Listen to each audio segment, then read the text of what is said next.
Bienvenue à tous. Vous êtes bien sur la chaîne de Madame Workspace. Aujourd'hui, on part explorer 10 mondes incroyables, perdus sur Terre, des cités englouties, des temples oubliés, des histoires mystérieuses. Préparez-vous à être émerveillés. Alors, installez-vous confortablement, montez le son et laissez-vous guider. C'est parti pour l'aventure. Notre premier voyage nous emmène au cœur de l'Amazonie, à la recherche d'une cité légendaire, la cité perdue de Z. Imaginez une jungle dense, impénétrable, et au milieu de nulle part, une cité grandiose, dissimulée par la végétation. C'est l'obsession d'un explorateur britannique, Percy Fawcett, qui, au début du XXe siècle, se lance sur ses traces. Fawcett, c'est un aventurier dans l'âme. Il a déjà parcouru des milliers de kilomètres à travers l'Amérique du Sud, cartographiant des régions inexplorées. Mais la cité de Z, c'est différent. Il est persuadé qu'une civilisation avancée a prospéré dans cette région, laissant derrière elle des trésors et des connaissances oubliées. Il base ses recherches sur des documents anciens, des légendes locales, des ruines mystérieuses. En 1925, après des années de recherche, Fawcett et son équipe disparaissent mystérieusement. La disparition de Fawcett a alimenté les spéculations les plus folles. Aujourd'hui encore, la cité de Z fascine. Est-elle réelle ou simplement le fruit de l'imagination de Fawcett? On quitte l'Amazonie pour un voyage encore plus lointain, encore plus mystérieux, la quête de l'Atlantide. Cette cité mythique, décrite par le philosophe grec Platon, aurait été engloutie par les eaux il y a des milliers d'années.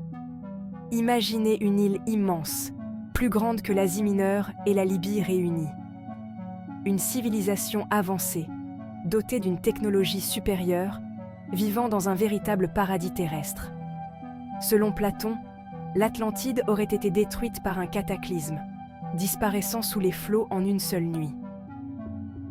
Vérité historique ou simple allégorie? Le débat fait rage depuis des siècles. Certains la situent au milieu de l'océan Atlantique, d'autres en Méditerranée, d'autres encore en Antarctique. Et si quelque part, au fond des océans, se cachèrent les vestiges de cette civilisation perdue?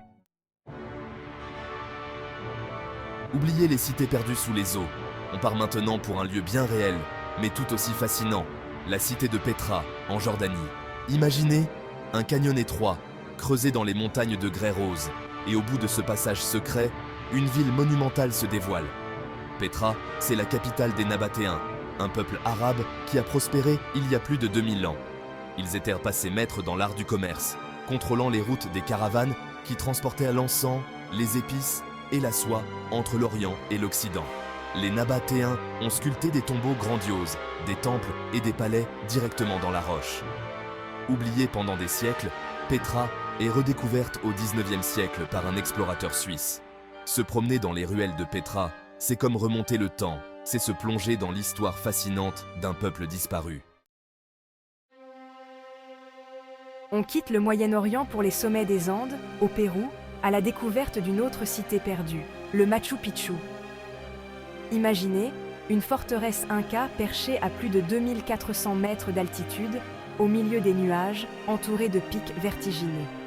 Le Machu Picchu, c'est le symbole de la puissance et du mystère de l'empire inca. Construite au XVe siècle, elle aurait été abandonnée lors de l'arrivée des conquistadors espagnols. Pendant des siècles, elle est restée cachée du monde, protégée par les montagnes. C'est seulement en 1911 qu'elle est redécouverte par un explorateur américain, Hiram Bingham. On ne sait pas grand-chose du Machu Picchu. Était-ce une résidence royale, un lieu de culte, une forteresse militaire? Le mystère reste entier. Mais une chose est sûre, le Machu Picchu est un témoignage exceptionnel du génie architectural et de l'ingéniosité des Incas. Changement de décor, direction. L'Asie du Sud-Est, au Cambodge, pour découvrir un autre joyau architectural, Angkor Wat. Imaginez un temple gigantesque, le plus grand monument religieux du monde, dédié au dieu hindou Vishnu. Angkor Wat, c'est le cœur d'une ancienne cité, Angkor, qui fut la capitale de l'Empire Khmer entre le 9e et le 15e siècle. Pendant des siècles, Angkor a été un centre politique, religieux et culturel majeur en Asie du Sud-Est. La vue d'Angkor Wat, avec ses 5 tours en forme de bouton de lotus, ses bas-reliefs détaillés et ses immenses douves, est à couper le souffle. Se promener dans les ruines d'Angkor, c'est comme plonger dans le passé glorieux de l'Empire Khmer. On quitte l'Asie pour revenir sur les rives de la mer Méditerranée à la recherche d'une cité légendaire, Troie. Vous connaissez l'histoire, la guerre de Troie, le cheval de Troie, Achille, Hector, Hélène. Pendant des siècles, Troie a été considérée comme une simple légende. Mais au XIXe siècle, un archéologue allemand, Heinrich Schliemann, persuadé de la vérité historique de l'Iliade, se lance à la recherche de la cité perdue. Et il la trouve. Sur la colline de Hisarlik en Turquie, Schliemann met au jour les vestiges d'une cité fortifiée, détruite et reconstruite à plusieurs reprises. Parmi les ruines, on retrouve des traces d'incendie, des armes, des bijoux. La découverte de Troie est une véritable révolution archéologique. Se promener sur les ruines de Troie, c'est marcher sur les traces des héros d'Homère. 7e étape, la vallée des rois. Retour en Égypte, sur les rives du Nil, pour explorer un lieu chargé de mystères et de trésors, la vallée des rois. Imaginez une vallée désertique, sur la rive ouest du Nil, où les pharaons de l'Égypte antique ont choisi de se faire enterrer pendant près de 500 ans. Contrairement aux pyramides, les tombes de la vallée des rois sont creusées dans la roche, dissimulées aux yeux des profanateurs. La découverte la plus spectaculaire est sans conteste celle de la tombe de Toutankhamon, en 1922, par l'archéologue britannique Howard Carter. La vallée des rois est un véritable trésor archéologique qui nous permet de mieux comprendre les croyances, les rites funéraires et la richesse de l'Égypte antique. On reprend la direction de l'Asie, en Indonésie cette fois, pour découvrir un monument exceptionnel, le temple de Borobudur. Imaginez un temple bouddhiste gigantesque, construit au 8e siècle, représentant le chemin vers l'illumination. Borobudur, c'est un mandala géant, un véritable diagramme cosmique en 3 dimensions. Il est composé de 6 plateformes carrées, surmontées de 3 plateformes circulaires et couronnées d'un stupa central. On y trouve des centaines de statues de Bouddha, chacune avec une posture et une expression différentes, et des kilomètres de bas-reliefs racontant la vie de Bouddha et les principes du bouddhisme. Aujourd'hui, Borobudur est un lieu de pèlerinage pour les bouddhistes du monde entier, mais aussi un site touristique majeur. Retour en Amérique centrale, au Guatemala, pour explorer les vestiges d'une autre grande civilisation mésoaméricaine, les Mayas. Tikal, c'est l'un des sites mayas les plus importants, une cité qui a connu son apogée entre le 3e et le 9e siècle.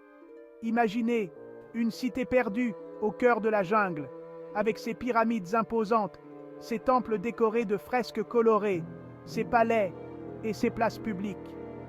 Tikal était un centre politique, religieux et économique majeur, avec une population estimée à plus de 100 000 habitants.